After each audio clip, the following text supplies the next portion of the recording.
Welcome, everyone, to this week's Politics in Perspective. I'm Tom Del Beccaro, and thanks for joining us. Thanks to Patriot.tv for carrying us, AUN TV, and of course, you can check us out on YouTube and Rumble, and you can get all the shows at my website, politicalvanguard.com, who is our sponsor, is it not? We have an important show this week. Yes, I know we're going to talk about Elon and Donald Trump's spat. We're going to talk about the great big beautiful bill, or whatever name it's getting now, depending on what side of the fence you sit. But we're going to talk about China with Blain Holt and all the changes going on there.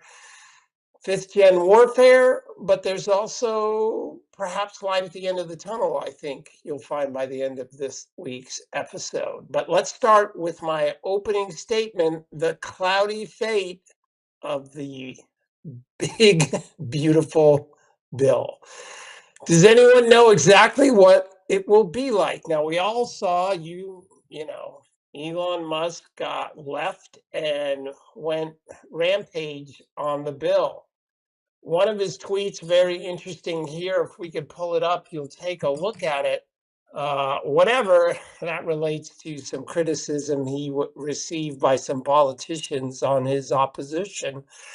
And it also related to the fact that he, the government gives him tax credits and or money, his companies. But he has an interesting comment here. In the entire history of civilization, that's been quite a while if you go back to the Sumerians, there's never been legislation that was both big and beautiful. Everyone knows this. Either you get a big and ugly bill or a slim and beautiful bill. Excuse me.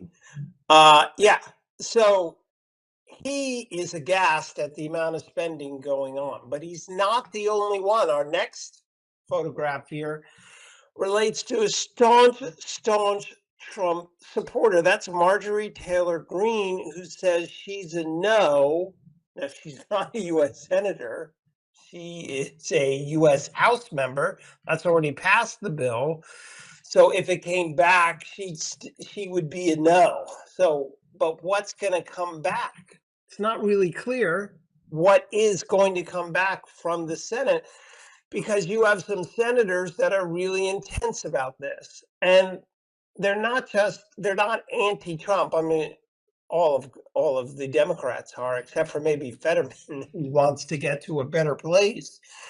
But there's a number of Republicans who aren't anti-Trump per se, but they make a strong argument as to what's going on. Last week we talked about Ron Johnson. This week we're going to play a bit from Senator Rand Paul, so you get an understanding of what their objection to this particular bill is at this stage.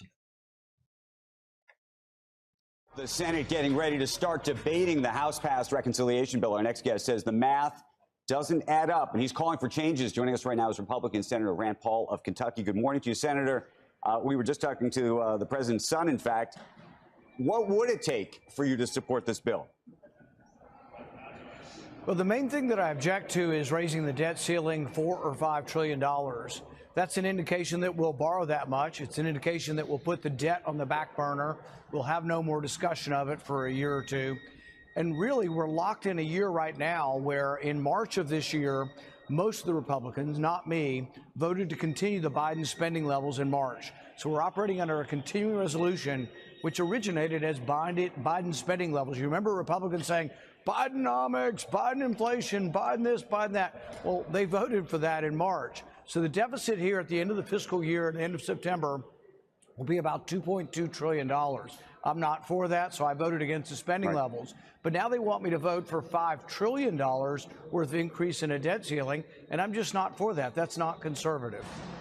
So the question is, when you look around the room and you look at your peers and colleagues, how many people do you think you have with you?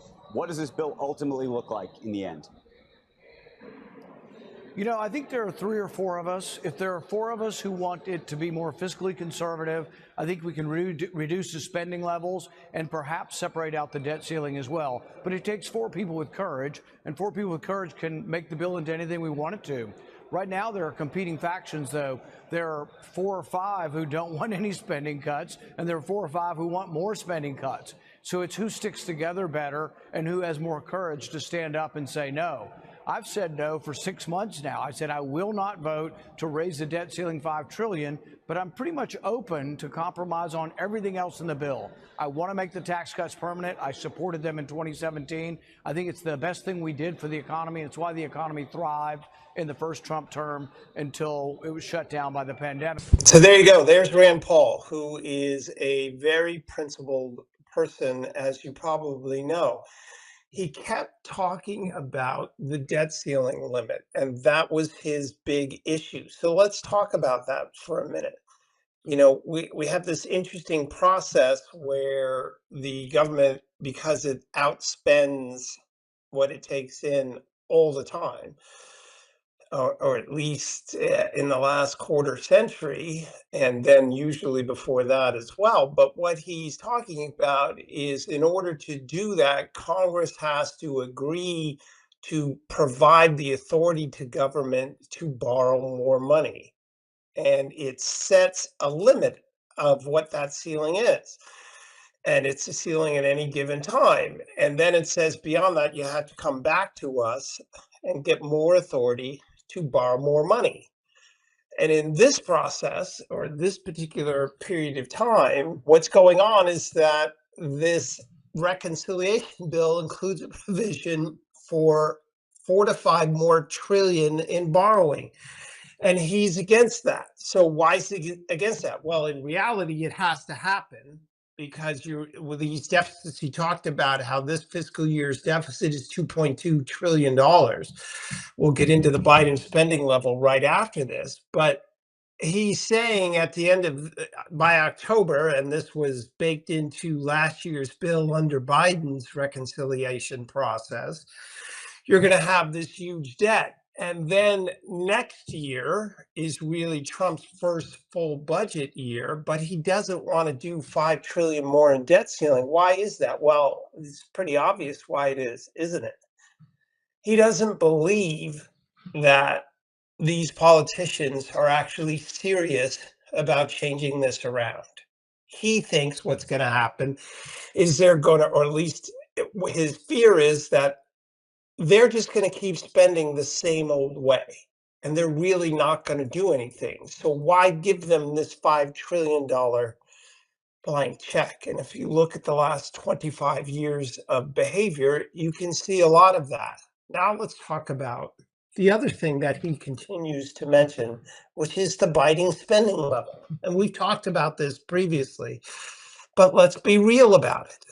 We were spending in the high 4 trillions before COVID. And you know what? The world didn't end.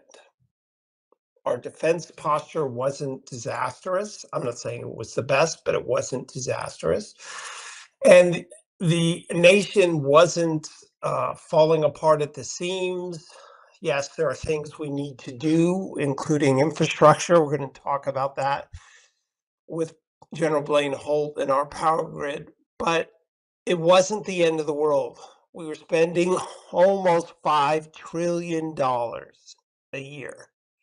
And then COVID came along and we started spending 7 trillion or close to it. In fact, total government spending went into the 45% of the economy range, or in the mid 40s. But unlike any time in American history after the crisis, previous crisis would be something like the Great Depression and World War II. After those crises, spending went back down. The spending programs of the New Deal did not continue. The level of government spending on welfare or assistance programs did not continue as the economy recovered and people went back to work.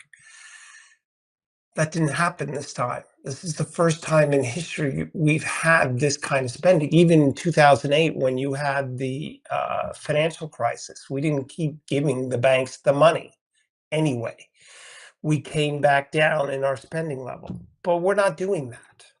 And believe it or not, Republicans were in charge of the House during the Biden administration, and they voted for reconciliation bills that kept that spending.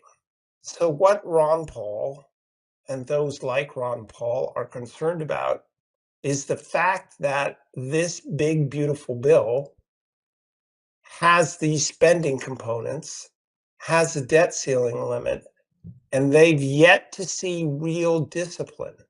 When is that all going to occur? That's his beef. That's Ron Johnson's beef. That's the beef of Senator Scott. It's the beef in part of Marjorie Taylor Greene. So the issue is, will they really get serious about spending? Now, the other problem, of course, is in this reconciliation process, because we in the olden days, you put out a budget and it got through the Senate even with the filibuster because they made compromise. Now, not a single Democrat's going to vote for this bill. Every Democrat is going to be okay with the tax cuts expiring, and on and on and on. And they don't believe we're in a financial debt crisis like Elon does, or I do, and so many others do, Rand Paul included. No, the Democrats are going to vote against this. So this leaves this reconciliation process, which is ludicrous. It basically says that if you spend and tax in the same level, you can use this method instead of a full budget. And you put it out for a period of time. You've seen this, where you have these continuing resolutions for spending for sometimes 3 months longer. Well, this reconciliation process takes that a really long range view in this particular circumstance. But there are those who just simply believe that if you have a Republican Congress for the last 4 years and you could not get significant spending reductions, that you're just going to do things the same old way. And that, of course, is where Rand Paul is and where all of us should be, because a decade from now, we're going to be in an unbelievable debt crisis. Interest on the debt is already third. Lord knows how far it will go, how much higher it will go, and we need to get serious about this. Now, look, I think we're going to get a bill.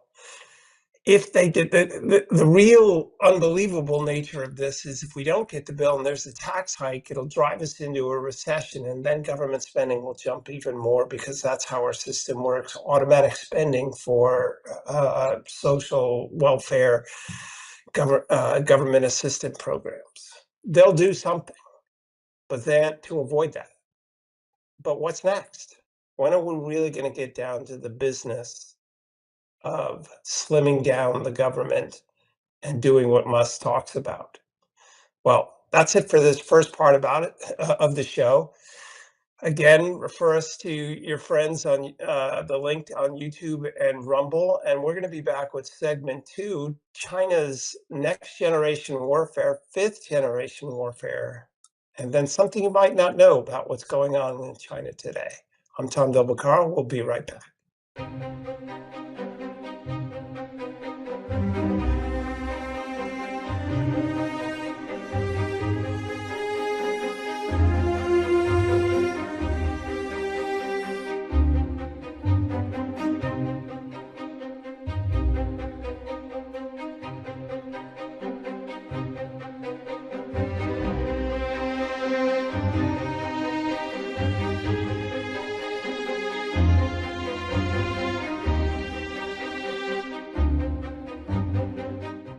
Welcome back, everyone, to Politics in Perspective. This is our Newsmaker segment. You know, it's been a busy week in American politics internally, domestically, but in international affairs, it always seems to be busy and quite serious. And so this week, we're going to do our Newsmaker interview with Brigadier General Blain Holt, retired good friend of the show, on China's 5th generation warfare. You might have seen the headlines related to China about them bringing in something that's potentially very damaging to our food supply. You might have seen them about solar panels, and also stories about China arming Iran. So, Brigadier General, always good to have you on. Great to be with you. It's great to return to your show on such an important week. Yeah, let's talk about this because Americans, I'm not sure, are tuned in enough. We tend to be a country that focuses on us. I get that. Most countries do. But when you're the world superpower, there's a whole world out there gunning for you, literally. And you've talked, I think, previously on the show briefly about fifth generation warfare. But why don't you let our listeners know what is fifth generation warfare? Why should we care so much about it? So, a lot of people, when they think of warfare, they think of tanks, jets, and ships going at each other and forces on the ground. Fifth generation warfare is something much higher level and much more lethal. It's all other means, and the unnerving thing about it is most of it's very quiet. It could be clandestine operations, it could be cyber attacks in conjunction with taking down somebody's grid space, causing some sort of disturbance on the ground that looks like it was a natural thing, but it really isn't.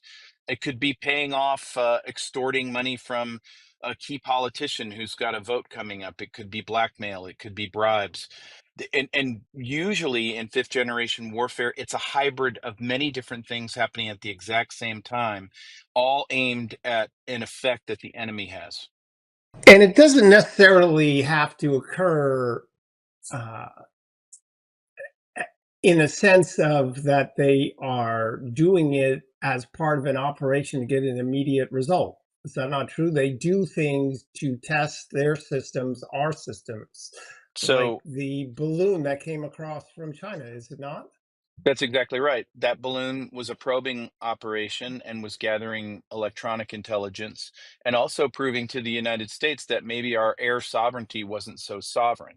So, when we look at events like the speaker's graduation at Harvard, where she was giving direct propaganda from Xi Jinping, when we look at Feng Feng, who was sleeping with Eric Swalwell, a member of Congress, when we see the Chinese PLA sending soldiers across. All of these things are aimed at disrupting and diluting who and what we are in our society.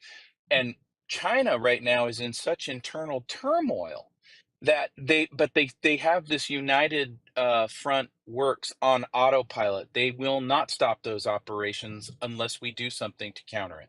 Well, let's talk about that because there's reports out there as well that uh, Xi Jinping has lost control of the Chinese military, and/or that the Chinese military is actually more important than Xi Jinping. What are your thoughts on that?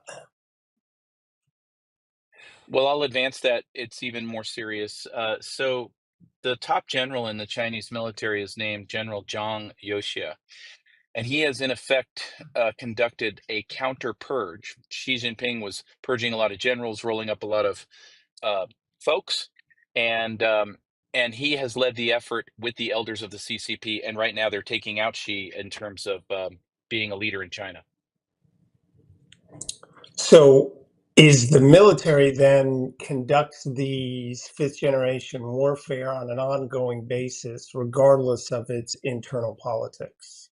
That's exactly right. So it's what we would call in the United States military a standing operational order, meaning that order is going to be followed regardless of what's happening in political leadership. And um, they're looking so much inward right now, Tom, at each other about who the new leader's going to be as she steps down, and that will be soon, that they don't have real time to focus on things like tariffs and trade wars. They don't have time to focus on operations they already have underway here. They'll monitor them, but they're all focused on who is going to be the next leader of China because their lives, at least in the Chinese Communist Party and the People's Liberation Army, whoever loses could lose their life. Yeah, their lives literally depend on this. Okay, so let's jump to, you mentioned the grid. And this is an issue some of us have been following for a long time. I saw a report this week where there was an opinion that it would only take taking out about 20 substations to grind the entire American electrical system to a halt. Is that true? How does China target it? And what do we do in response? It's actually worse than that. It's the study that I read, which was probably the most cogent, was we have 30 major substations around the United States. Any nine of them takes out most of the entire United States grid. And what are we doing to counter that? Well, we haven't put a lot of money in hardening things. We certainly have not advanced the technology on how quickly you can rebuild transformers. The Biden administration dumped all of that money into green programs and windmills and solar farms, of which we just found out that the Chinese have kill switches on all the inverters so they can take our grid down even faster. Okay, so I anecdotally had a client who was a broker who imported a lot of the generators for substations around the United States. We didn't even really make that in the United States, do we? No, we don't. And I'm actually working with a company in India that's trying to get to the United States to do manufacture. They have a new technology. Rather than 4 to 5 years to make a major transformer, they can do it in 23 weeks. And if we don't get innovative with companies like that, and if we don't get the ability to take that manufacturing ground back ourselves, we're going to be in real trouble. So, companies that have stuff like that already ready to go, we need to embrace them with open arms, get them here as rapidly as humanly possible, so that we don't have this one vulnerability that can take us out. So you in your training and education studied warfare, and democracies are historically slow to it, right? That could be a good and a bad thing. You don't want to rush off to war, but on the other hand, politicians tend to have priorities that get them reelected, and changing the pipes or the grid isn't top of mind. But how does it get this bad? Well, I guess the cynic in me is going to come out, and I'll just tell you that it's corruption. If it's not spending dollars on something that generates immediate votes, if it's not going to take somebody's district into a lock for their next reelection campaign, well, then they don't have any interest in it, really, at all. And the problem is, because of the way our system is and the ethics rules and all of the fact that we don't have term limits in the Congress, um, we're going to be very hard put to be a nation of long-term thinkers and innovators. I mean, even our corporate structure, you see corporate suites looking at the quarterly results. They don't really care what's happening in the 5-year plan. But that's not how hybrid warfare, that's not how warfare works. China's very patient. If they have to go through a dire economic storm for the next 10 years, they're still going to come right back at us after that's over, because they're very patient and they know what they want to do. They want to be the number one hegemon on the planet and replace us. Okay, so returning to the issue of the grid, uh, is there mutual assured destruction as a policy with respect to the grids of Russia and China and the United States?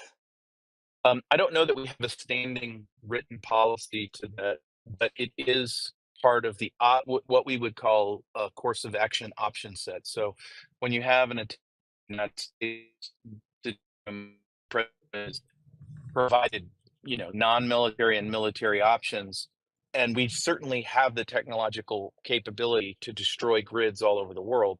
And if I was on active duty and I was an advisor and something like this happened to us, if it was going to be of anything longer than 15 to 30 days nature, that would have to be in the option set, not only because you'd be vulnerable to attack, but because of the pandemonium and the chaos amongst our own population. We would not have the first responders on the ground. So to to keep us safe, we would actually have to deliver those kinds of effects against an aggressor. The problem is that type of warfare is so new. There's not really doctrine sitting in Russia or China or Iran to say, "Hey, the U.S. may do this to us, so we shouldn't do it to them." The thinking is not that prevalent. It is with nuclear weapons, except for Iran, of course. It is stuff. If somebody zapped the entire eastern grid, we would have to absolutely be looking at taking out the aggressor's grid and then watching bomb attacks from any opportunist nations. Okay, so, but what would it look like? You talk about 9 substations. Let's just say 3 or 4 substations go down, a third of the United States, or however that adds up. What happens internally to the United States? What does the government do internally? Do they send troops out into the streets? Is there martial law? What's planned in that regard? So what should be happening, and I can't speak to classified plans from U.S. Northern Command, but what they should be doing is looking at indicators and warnings. And what I mean by indicators and warnings is if you lost 3 substations, you better have deployed forces around the rest of the substations, and you better have space assets up there looking for anything that looks aggressive, ready to take it out, because we cannot withstand the entire grid coming down. We would have to make that the top protection to include offensive operations against the aggressor. And when the grid goes down, what exactly does that mean? What does that look like? Does that literally mean there's no electricity for states next to states, not miles upon miles, but literally state whole sections of the country? It means most of it comes down. So what you would see is initially you'd see just lights of emergency generators where solar stations still had batteries, where wind was still doing things, and eventually it all just grays out to black. The problem is, and a lot of modeling and studies have been done on this. There's a lot of great AI work done on this, which is after 3 days, pretty much everybody's at their own throats. You've got marauders, you've got all of the local police forces overwhelmed with crime. And then when you take into account all of the illegals that are still here, many from terror groups, that's when they get very busy, and there'll be a ton of violence and there'll be a lot of death. So, what do you think the current administration is doing about this? I mean, is this a priority? Is there It a difference between Republican administrations and Democrat administrations on this? there is this administration does take the security piece much more seriously. And we all owe Tom Homan a debt of gratitude because he has his targets prioritized by lethality and they're going after them as best they can. It doesn't help that we have a radical judiciary that is fighting the president every step of the way with power that is not imbued on them by the Constitution. But here's the thing, as you see the world's hotspots get hotter and escalating, Iran, Ukraine, Russia, China melting down, then you see those capitals get desperate. Don't think for 5 seconds that won't translate to problems on Main Street, whether it's with our grid, water supply, communications. They will make trouble here. We will see problems here. And also, every once in a while, we get, emergency broadcast services, but we don't seem to spend a lot of attention in letting our citizens understand the prospect of what you just described. Often, in talks with my clients, some of them are fairly well to do, I said, you realize your assets are on a computer, which you won't be able to access. So if something goes wrong, what's your plan? Can you talk a little bit about that?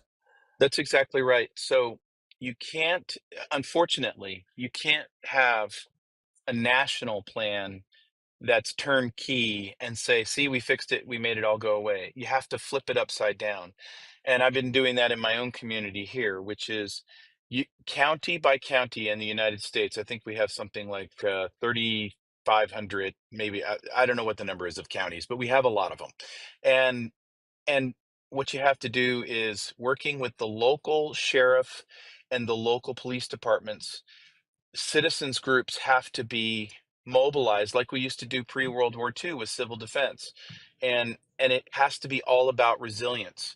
So you talked about the emergency broadcasting system as an effort. That is so easily taken down because we rely so heavily on 4 and 5G towers. We rely so heavily on we don't rely on antennas that are connected to rabbit ears on TV sets anymore.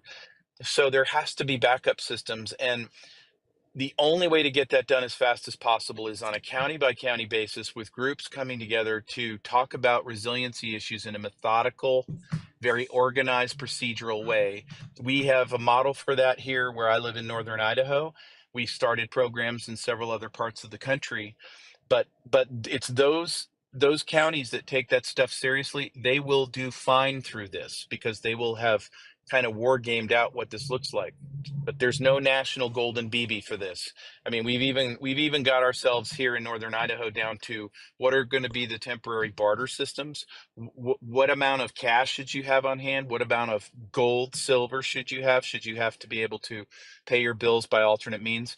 How would you use a crypto platform like a stable coin or something like that if you do have transmission capability? And then what are the power requirements that you can get back online for yourselves? Food systems, barter systems, all those things. But you have to be able to go to some sort of alternative economy. Or you could face a complete Mad Max world. And I believe in a serious situation, you would see a lot of counties go that way. So returning to China, desperate dictators do desperate things. Is that the kind of thing that keeps you up at night, thinking that in order to solidify his position, he has to take some radical act? It was up until just very recently. The Xi Jinping's out was always going to be the attack on Taiwan. And then he could reorient the entire country, which can barely feed itself right now because they're not going through a recession. They're going through a depression. It's just not reported. Um, and Xi was getting the military purge to the point where he could put his loyalists in, and then basically on his command, if he wanted to start a war, he could. That's not going to happen. Um, the counter purge has been very successful. There are no Xi loyalists around him on the Politburo anymore. The last two have just basically surrendered, for lack of a better term, in their system. And what you're going to see is through the elders, the former Chinese president Hu Jintao and his former premier Wen Jiabao, they have orchestrated on 14 May. They orchestrated an emergency meeting of the Standing Committee, the Military Committee, and the Politburo with Xi Jinping present, and they just dressed him down. They didn't take him out at that point in time, but they basically kind of put him on a soft house arrest, if you will. He went to the place where his mother was and was there for a while, reflecting. We have seen a couple of public appearances, his meeting with Lukashenko from Belarus, his phone call with President Trump, but he's kind of under lock and key because the Chinese cannot have a gap in power. And right now they're basically making a selection from three different individuals on who the new leader is going to be. And the Chinese people can't see any gap whatsoever. Otherwise, they risk revolution. Yesterday was the anniversary of Tiananmen Square. So so what's happening now is Taiwan is as safe as it can be. The Chinese People's Liberation Army has no time for that, nor do they want to. And Hu Jintao, who is helping orchestrate this selection process, in all three cases, they're picking folks who would be reformers. They won't be model citizens. They won't be anybody that will go, oh my gosh, this is just wonderful news. But they will be much more minded like Deng Xiaoping was to open up the country, reform, get the relationship with the United States repaired. I mean, that the lead guy, in my view, is a guy named um, Wang Yang, and he said, "I'll only stand in as the interim leader if part of the plan is to not only stabilize our economy, but to get rid of wolf warrior diplomacy, give up on Taiwan, and then repair relationships with the United States. If that comes to pass, China could go from zero to hero immediately. But the threat of Xi Jinping and the dragon diplomacy that he was bringing to the table, I think we can rest assured that it's behind us. They're already taking his books off of shelves and removing him from the newspaper. So does that mean, well, that's interesting because where does that leave places like Iran and Russia who are so dependent now on China? We had stories this week about Iran, China's purchasing or providing arms and the like to Iran to give to surrogates. Where does that lie? You see things on autopilot just like with the students who got arrested here in our nation, they just tried to send a boat full of drone parts and missile fuel to Iran that got interdicted. But you still see operations like that happening under the new regime. That will go away, because the United States will be in a very favorable position to basically say, you're going to roll up all of your United Front people from the United States. This Belt and Road nonsense where you colonize things and try to edge us out is going to go away. You're gonna not have a friend in Iran, um, and that's how it's going to be. And so already you see some effects of this, because Russia and China's relationship is awful, and that's great news. And then Iran knows that it can no longer count on Beijing for it to have its back in any kind of situation, which means it's ever more isolated. Wait. Um, President Putin just said, I am going to help with the Iran situation when he was on the phone with President Trump. So, I'm not Pollyanna, but I'm telling you that I see, if we can get through this period of danger that we're in right now, I see some good stuff down the line. Well, let's stay with Russia for a bit and Ukraine. Uh, you see a lot of stuff out there on social media and the like, all of the armchair generals talking about how great it was that Ukraine was able to attack aspects of the Russian nuclear triad. I take it you don't necessarily agree with that. No, I absolutely don't. I think anybody who's cheering that on can't really be a general, even if they wore the rank. And that would be a reckless comment. Let's review why. So you're telling me that you planned an operation that was going to target part of the Russian nuclear triad, and it only took you 18 months. And I don't care how elegant it was in execution. And you pull this off the day before you're supposed to go to peace talks. And the peace talks were supposed to be in line with President Trump's leadership, that he wanted a non-military end to the war and to negotiate this. So rather than that, you've doubled down on lethality and escalated upward. And wait a minute, the cake topper is that the White House didn't know about it, didn't know about the attack. That is reckless. That is militarily unsustainable, because what are you going to wait 18 months before you go get Russia again and then somehow have the ability to win the war?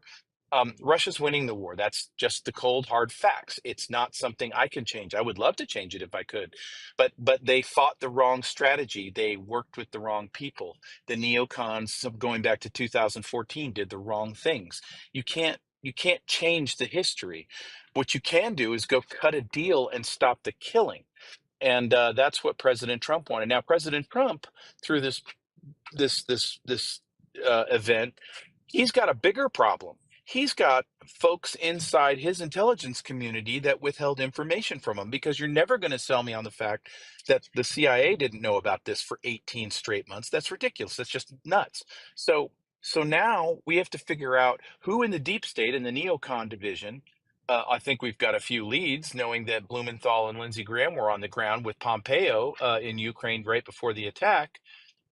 But this is dangerous, because the president has to be able to not only secure and defend our country, but he's got to be the lead guy on all foreign policy matters. And Ukraine didn't went the other way, and now they're going to pay for it handsomely as a result. And I feel horrible for them, but Zelensky's taken them to a very, very dark and bad place. Okay, so if we ask the question for the disbelieving, is the people who thought this was a good move within the United States and who are in positions of power, are they just, are they not very smart? Are they just wrong? What did they think would come of embarrassing the Soviet Union in this regard? Because you tell me, I don't see what they did changing what's happening on the ground, Russia versus Ukraine. So it's a international embarrassment. What are your thoughts? So I'll just be very blunt. In times when I have sat in diplomatic sessions with diplomats, with ambassadors, where we're discussing military options, and I hear that the rationale for a military option is to send a message to embarrass or humiliate. Um, I get fairly aggressive in the debate with why that's a knuckleheaded idea and not what you use military force for, although I know that there's many who believe otherwise. Look, there are people who want to see this war escalate. They want to see it continue.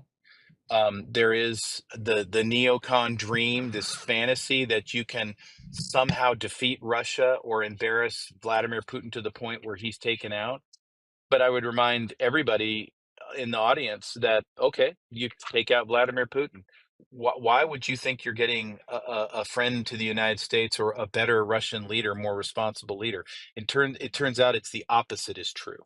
So if Vladimir Putin was taken out, and he was put under a lot of pressure by the Kremlin over this matter, um, if he was taken out, there are those around him who recommend nuclear weapons usage, not just in Ukraine, but in London, Paris, and DC, because they blame the West for this. So it's a very different dynamic than China. Uh, Oh, the yeah. authoritarian. Go ahead. Finish that. Yeah, Go ahead and finish it's an that. absolutely different dynamic. In China, um, first off, I don't think the Chinese military wants to ever be seen in any kind of operational footing because we're all going to find out that they're so corrupt.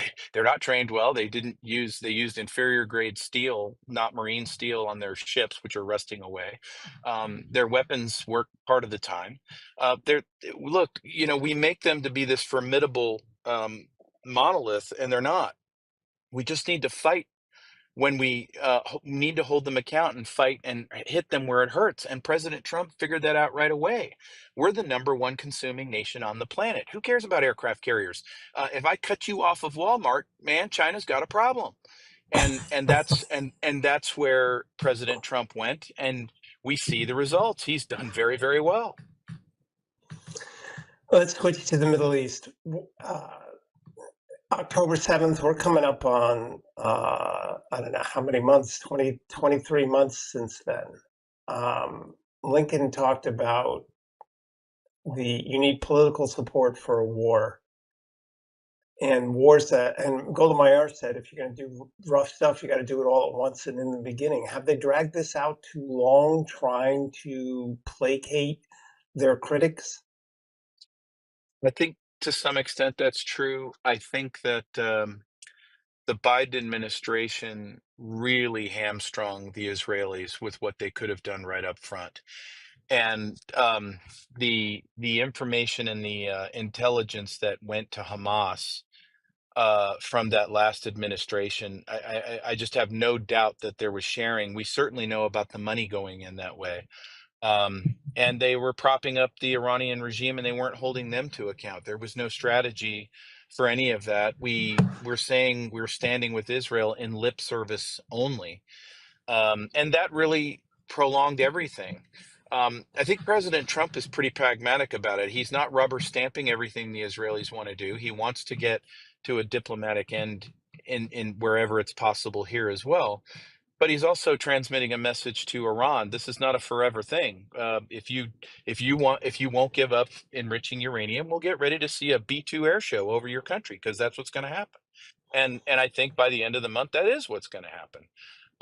But what I do find refreshing, even as a military officer who's been to war, is that our boss, President Trump, is standing up and having a debate about the use of force and when to and when not to, rather than just rubber stamping it and sending people into a buzzsaw. I think that's wonderful. But we also have to recognize the danger, and that the mullahs cannot have a nuclear weapon, and that we do have to cut off the supply chains to their proxies and hit their proxies. And Lebanon today, with what's left of Hezbollah, is I have dear friends in Lebanon. They're like, it's a market change. It's like we've got a second chance, and Israel's doing a lot of that work. But I think we're going to see the ending of some of these things soon. I think Iran is going to be either by one way or another. If they won't give up enrichment, then I think we're going to see a regime change. If not by the U.S.-Israeli alliance, then by the citizens in the country. So in the minute we have left, I have said on air that the Trump administration, even though they've been rather public with what's going on between them and Iran, or at least talking about it a fair amount, is part of the reason they're doing that is to tell the world we're giving them this chance. And if they don't use it, then we gave them the chance and it's on them. Do you agree with that? No, I absolutely agree with that. But then President Trump's been true to his doctrine, which is diplomacy and all other means first. And I think that's why he's very, very popular amongst the Defense Department right now. It's like, oh, you mean the boss wants to keep us out of a war? But if we have to go, then we have to go, and they can all see that he's done everything possible to avoid it. All right, Blaine, I can't say that during our interviews. I know I learn a lot, but I can't say you always cheer me up. No, if I could be on camera, you'd see my big smile because that's the positive here today. This is tough stuff, but I think, and I am optimistic that by the end of the summer, we're going to have reasons for optimism. I think this thing with China is going to be really good, and they may lose the entire Chinese Communist Party, but I think this thing with China is going to be good. We'll see. All right, thanks so much for spending time. And everybody, we'll be right back on Politics in Perspective.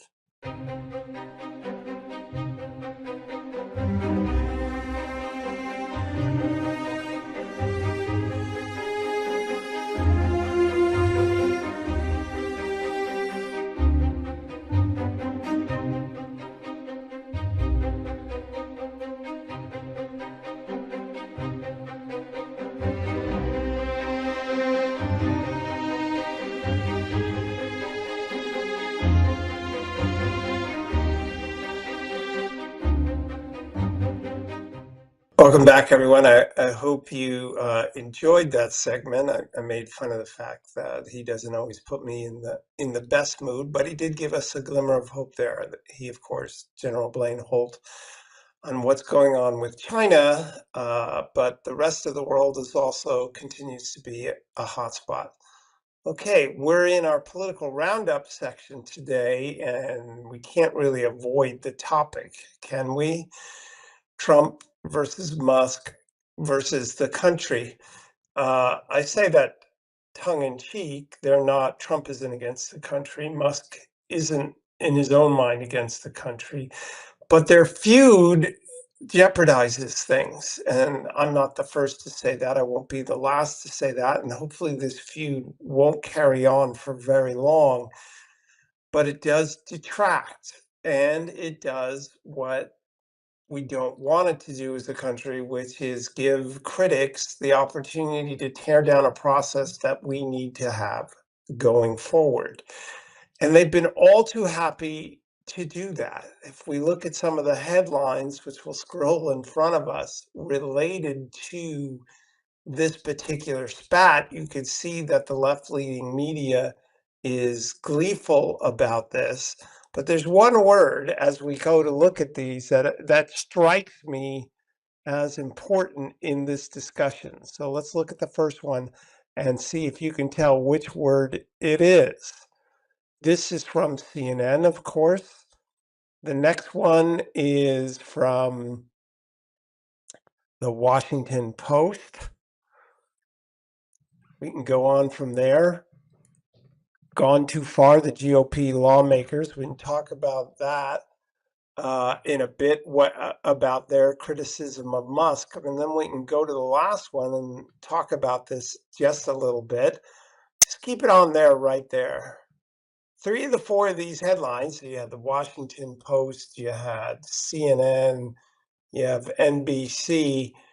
They start out with live updates.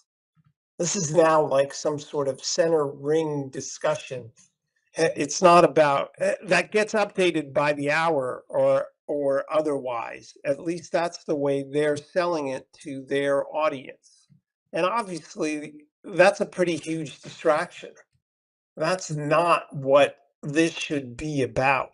So let's listen to recent. There was also this reporting on CNN of Dana Bash. Unbelievably, got to talk to President Trump about this. Let's hear what she had to say. What is President Trump's latest thinking about his explosive feud with Elon Musk? Well, joining us now, someone who just got off the phone with the president. CNN chief political correspondent Dana Bash joins us now by phone. Dana, what did he tell you? Good morning, John. Well, he said that he's, quote, well, here's exactly what he said, quote, "I'm not even thinking about Elon. He's got a problem. The poor guy's got a problem." He said he won't be speaking to him for a while, but he said he wishes Elon Musk well. Not even thinking about him. Raise your hand if you agree with that. But perhaps, and this is really the only takeaway I particularly care about this, is that he is moving on from this and not going to go with the live update, going to talk about it every 10 minutes or so. Obviously, that's a huge distraction from the business of America. I want to touch first here, though, briefly on Elon Musk. Look, the guy's obviously brilliant, a lot going on, richest man on earth. Easy to criticize him here, but I do really have to ask the question, who does he think will trust him going forward in the realm of politics? Because he went scorched earth on Trump. And if you're willing to go scorched earth on the president, then what other politician would be able to trust him going forward, or others, quite frankly? So I guess that's what kind of surprised me the most about this. It doesn't shock me that he's in disbelief about how unserious politicians in Washington are. It doesn't surprise me that he's disgusted with how corrupt they are, because he looked at all that corruption. He was shocked about how unserious they are about fixing it.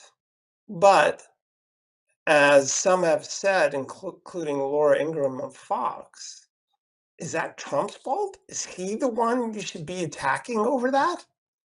I mean, it's not him that's, in a sense, continuing this process. He has to deal with the tax bill that has to be done right now. And so I just kind of amazed that that Musk was willing to go to that end. Now, look, quite honestly, the president shouldn't have gone in there tit for tat. He should have said simply that I understand how frustrated he is with the process and even with me, but I have to do what's right in front of me in this particular case, and I'll move on from it. He shouldn't have engaged him in that particular fight. Because, as we talked about at the outset of this show, the big new beautiful bill is in the balance. You still have people like Ron Johnson saying split it up in three. So there isn't even a certain path forward. But if they don't do this look, we started out weeks ago, we talked about it being done in April, May. Now it's June. Now they're talking July 4th. I don't believe that anymore. So are they going to go to September? Remember, there's an August recess. Or are they going to keep them there? And then how much longer are you going to go on? The longer you go on, the more uncertainty you sow, the weaker the economy gets. So we had that big fight. It's an outgrowth of politics as usual in Washington, D.C. It's an outgrowth of division in Washington, D.C. But Republicans still need to get serious about this. The Democrats, when they're in office, they get things done. Most of those things are bad, but they get done. The Republicans were handed responsibility. And if there's to be a true realignment, it is only going to happen if they deliver on the goods of that leadership, which means passing a bill, improving the economy, and starting to clean up Washington. I'm Tom Del Beccaro. That's our show for this week. Please share us on Rumble and YouTube with your friends. See you next week, where I'll be interviewing the legendary economist Art Laffer on the state of the economy, tariffs, and the like. Thanks so much.